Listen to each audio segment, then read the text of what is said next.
Have you seen a Datacron that's over 3 months old? Have you seen them? I've never seen the wind. I've seen the effects of the wind, but I've never seen the wind. There's a mystery to it.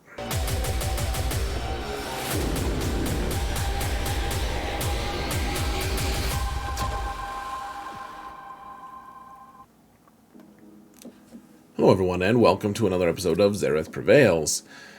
Today we're going to talk about Datacrons because that's all anyone is talking about, unless it's the outrage about the Grand Inquisitor and everything that's surrounding him, which is interesting. We'll talk about that at a different time on a different video, but I wanted to just kind of, I don't know, maybe just ask some questions about this. I don't really have an axe to grind about Datacrons. I keep kind of flip-flopping back and forth. I'm like, well, there's actually legitimately some good things about them, in my opinion. And there's also some legitimately problematic and frustrating things. I think there's something to be said about a changing meta that that is shifting and can be rebalanced as necessary. And there's a lot of frustration about you just lose your Datacrons, you lose your stuff that you've been working on and investing time and effort and energy in. And the biggest question is, why do we need this?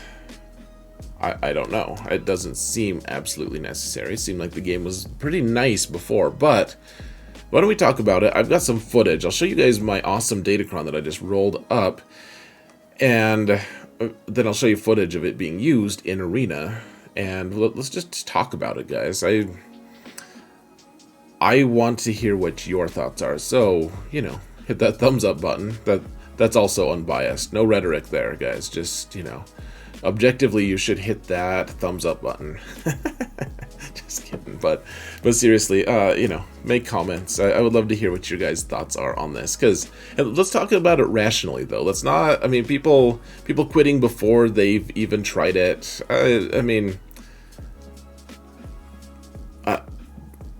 I'm not that reactive. I can't be that reactive. I can't just quit because I think something's going to be bad, and I want to have this discussion so that we can figure out, we can explore truth. We can try to figure out what truth is. So let's get over there. Let's see what my Datacron has to offer. So this is my cool Datacron. It's meant for Jedi Master Kenobi teams because we have Ayla, and the level 3 one's pretty good. Level 6 is whenever you use a special ability on a Galactic Republic team, then they stun the targeted enemy for a turn without them being able to resist. And whenever they're stunned, then Ayla takes a bonus turn. Now, bonus turns are different than turn meter. Turn meter is blocked by Jedi Master Kenobi, but bonus turns aren't. So Ayla just takes as many turns as she wants, and maybe she could go on a different team. Like, I bet that Jedi Master Luke would actually be pretty good. You could have Jedi Master Luke controlling a team full of Galactic Republic Jedi with Ayla, and that could also work. So, there's a few different scenarios here, but we're using Jedi Master Kenobi here just for funsies. And you can also see on the left-hand side the stats, 31% max health, which is crazy. Potency, tenacity, extra crit damage. It's all very squad changing. I mean, this is very difficult. Like, you can kind of just get an endless loop going with Ayla. It's pretty interesting. Like, this is the ultimate whack-a-mole team. So, where it's just like, I'm just gonna stun lock you guys forever. Alright, so the footage here, guys, is just footage from my arena, from like top 100. I think it was in number 60 spot. So I just do 2 hits, and they're not the best teams to even showcase this squad. I don't have Ayla modded super well. I did get her to Relic 7, as you can see, but in order to use it at all, which is part of, some of the grumblings that people have about this, and we'll probably talk about it some, but one way or another, I'm not trying to show like, hey, this squad is really great because of this reason, or it's really sucks because of this reason. This isn't the most inspired team to have recorded it on, actually, because there's only 2 characters on the enemy team that can even be stunned at all. But I'll let you guys watch it, and we'll discuss the points that I have to make, or maybe rather the questions that I have to ask, and just move along from there. Not we're just showing you guys footage here. So, anyways, people don't like it that their Datacrons disappear. They don't like it, and I get that. You know, you invest time, you invest effort. Sometimes you invest your resources like crystals, or even just shard shop or shard store currency. I mean, it's all an investment, right? Like if you want to grind in Conquest, it still costs crystals to do refreshes, so it still costs. And then they disappear. All that investment, even if you're not spending actual money, but you're spending resources in-game, and it's not just resources that they're providing, those resources just disappear eventually. Like that's just how it goes. And unfortunately, that's just how you know, after 3 months it's just gone, and that sucks. That hurts. Another thing people don't like is that it's gonna make Galactic Legends overpowered, which, I mean, this is a little bit overpowered. You just get an endless loop going with Ayla sometimes, and it's crazy.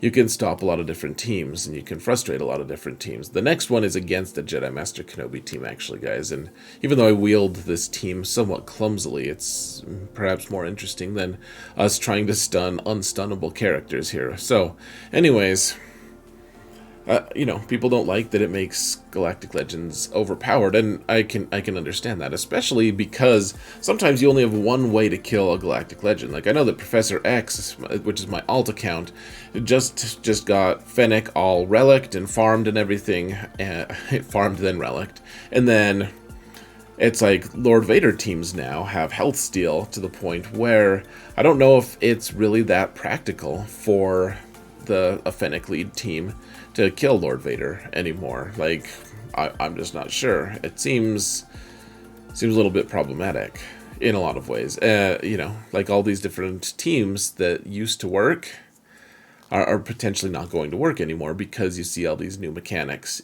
added to the game. Now, I mean, there are some good things about that too, potentially, because that'll open up the doors for a little bit more theory craft and ideas to be shared with people, with each other, and, you know, just trying to figure out what the best solution to these different things are. But at the same time, like my account, my main account is like, well, okay, I have everything. I have all the different main characters and teams, so I can use these ones. If I have a 4 million account and someone's like, okay, how are you going to kill General Skywalker? And I'm like, I'll use CLS.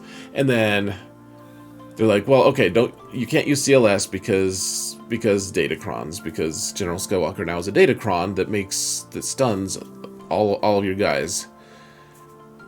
Like that'll just I mean, like, what am I gonna do with a 4 million account? I can't counter General Skywalker with my one really reliable counter. I guess I just lose. Like that's a really frustrating thing, and so I get that. I do get it. At the high end, it's really gonna make people struggle. I guess the question I want to ask, though, guys, is how often is a 4 million account going to see that sort of Datacron? Really? I mean, like, face it, they might, and I'm not saying that they won't. I just wonder, the idea of it sucks. In practice, is it going to actually happen a lot? And of course, that all depends on what league you're in and what, you know, level of investment your opponents are. If you're a 4 million account in Kyber somehow, then sure, you probably do end up facing people with that kind of Datacron fairly often, in which case you probably start getting knocked back and maybe you get pushed out of Kyber altogether. I don't know. I think that on top of all of this, though, you know, there's a few other factors to consider as well. The number one factor, guys, is, should we be concerned about the profits of this game? For instance, guys, I mean, I know that there's been some talk, there's been a video that was released about how this game is just tanking and it's dying, and it wasn't terribly convincing to me, at least. But I do think that in some ways it might be beneficial for us to embrace the idea that, you know, Krakens and whales have said from the very beginning that they like they like to spend money to buy an advantage, and it sucks because that advantage just eventually just disappears. It just defabricates. It's just gone. But I mean, I don't know. There's definitely some people who are willing to spend. I've seen a lot of people spend a lot of money so far. Maybe that'll end. Maybe that'll, like, the newness and the excitement of it will all just dry up. Or maybe CG is actually funding the game so that people who don't want to spend a lot of money on it can actually just not spend a lot of money on it. You know, that we don't run in, because frankly, guys, how many people get outraged because, like, one of the arguments I've heard all the time, like this one a little bit grinds me, because I think it's disingenuous in a lot of ways, or something. It makes people, you know, it makes me feel like people think like they're going, like, people don't face these Krakens who are spending a ton of money on this stuff, who care about GAC. Like, the people who really care about trying to get a huge advantage and really min-maxing, like, the majority of players will never face them in GAC. That's just the truth of it. Like, you may face a Kraken in your lower levels. You know, people are like, oh yeah, I'm in Kyber 5 and I have to face some guy with 10 million GP, and it's like, well, yeah, but if they're in Kyber 5, that means they're almost never going to be playing. Like, they're probably just forfeiting every match anyways. They don't care about GAC. That doesn't count as an example. You know, they're not investing in the game in terms of competitive play. Like, the people who are investing in competitive play, they're the ones who are going to be in the top, you know, top 100, top 500 even in Kyber 1. And then other than that, I mean, I don't think we're going to see people who are, you know, who have like 9 or a bunch of level 9s on their Datacrons. Maybe I'm wrong, but I don't think we're going to see that a lot. And so, right, these Krakens who already have a crazy advantage, these are people who have invested in mods a ton as well. And really, if you didn't think you had a problem before, if you thought that you were just like, oh yeah, we're about equal, like, if you face these guys in reality, like, their mods have already beat you. Like, that's kind of just how it works. But, I mean, that being said, like, they're playing in their own bubble, you know, and some people might be able to challenge them, who used to be able to challenge them, and maybe they can't anymore because of Datacrons, because, you know, for instance, me, if I'm facing these guys in the top 100, which is not uncommon, I may be able to challenge them up until they get all the Datacrons, and I don't. Is that an exchange I'm willing to make, though? If they're paying this much money for the game, and I just have a couple auto losses, is that too hard for me to take? I'm a competitive guy. I don't like to auto lose. I don't like to feel like, well, I just don't have this. I just don't have the right thing. Here, let's loop this video again, guys. So, well, I guess the question is it worth it to lose a couple just because of the idea that people who spend enough money are going to be paying for the game that we all love, and otherwise, other than those few matches that maybe we just lose, maybe it's worth it to, you know, we're not going to be facing those guys all the time. Maybe it's worth it to just take a couple losses. I don't know. I don't like the idea of just losing out of default and being like, oh, well, that's the tax you pay. Like, you know, this guy paid to win, and he's going to win. Though I think the reality is, for the most part, the people who pay to win just win. I mean, they win anyways. Like, we can't really, we haven't been able to stop them that much anyways. So, I don't know. Plus, I do think that the really good players out there are going to be theory crafting like crazy and finding solutions to all this madness. So, I don't know. It might pay for the game. What about if they expanded how long Datacrons lasted? What if it was, instead of 2 months, it was, or sorry, instead of 1 month, so, you know, 1 month seasons, what if it was 2 month seasons for Datacrons? So you have 2 months to farm up all the mats and everything, get the Datacrons that you want, and then you move on to the next one. So all the Datacrons live for 6 total months. That's half a year. and then they go away. But I mean, you've gotten to use them for half a year.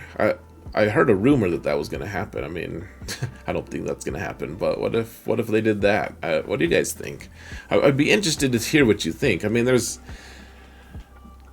a lot of things to consider, guys, and I don't claim to be the one with all the answers. I do think that we need to approach this with a more rational approach rather than threatening to quit, threatening to. I mean, I've had people unsub me because I'm not part of the boycott, and you know what? Whatever. That's fine. I guess. I mean, it hurts, frankly, but I'd be interested to hear what you guys think, though, on a rational level. Like, is this hurting us? How much is it hurting us? Like, are Datacrons, are you even at a low level? Is it hurting us too much? Like, if I can't counter Lord Vader with bounty hunters because they have too much health steal, like, what does my lower account do about that? I just don't know. I'm not sure. I think that Datacrons could potentially be really good for this game. I think that, in addition, like, what if they just made it so that we couldn't use Datacrons with Galactic Legends? Just like a lot of the Omicrons already do. It's like, okay, like Starkiller, you can't use him with Galactic Legends because it'll cancel out, like, all of his cool impact. You know, it'll cancel out too much for him to actually be good.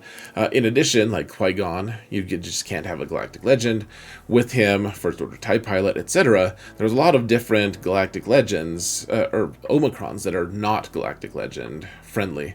What if they did that for Datacrons? I don't know. I would like to hear what you guys' thoughts are. So, I'm going to sign off here. Let me know what your thoughts are. Datacrons, should they exist? Should the one that you guys see exist? Am I using it right? Am I just pretty dumb? Should I have quit the game already? And no, don't answer that, guys. I'm going to let you go, though. Thank you all so much for watching. And remember that in all things, this Jedi Knight Luke Skywalker does not prevail. He is just going to be dead so soon. And that's okay. It was his time. Take care, guys.